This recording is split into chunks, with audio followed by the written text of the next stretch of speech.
Order. On.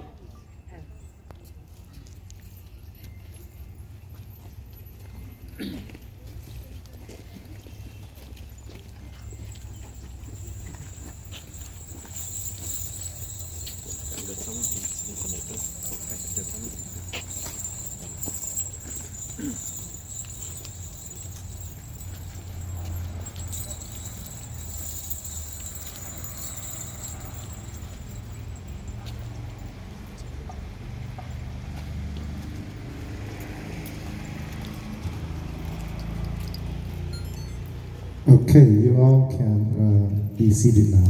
Thank you. Ở trong đó là dấu tao. Okay, Oliver của hai nàng trong xia từ từ kỳ nó bây giờ đời tua câu này phải chơi nó mấy người bao từ nó là giờ nó đã chi mấy người bao từ cái tua nó chẳng cái một cái đó bây hắn được mau để nó nó từ trong xia từ từ nó bây giờ đời tua cầm từ đầu bây alo còn đầu của tôi cho nó nó bây giờ mua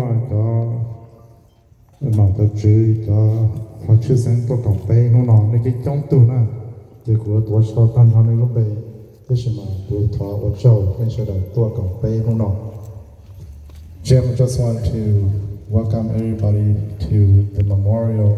Today is a very special day because we are honoring our late General Bing today. It is his birthday also, and we want to honor him today. So I just want to welcome everybody to be here. So before we begin, I'm gonna ask the president of the SGU Veterans and Family of California, Boy Joe, và các bạn là các hải các bạn đủ giải tỏa sẽ được. Thăm bây giờ là một thầy trò này.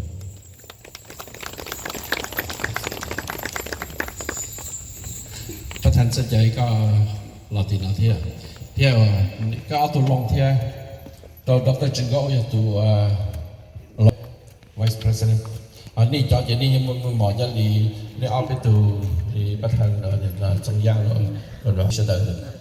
Ni cho ở bên khuẩn này thế là chỉ cũng chỉ kia đi sáng thì nào đây.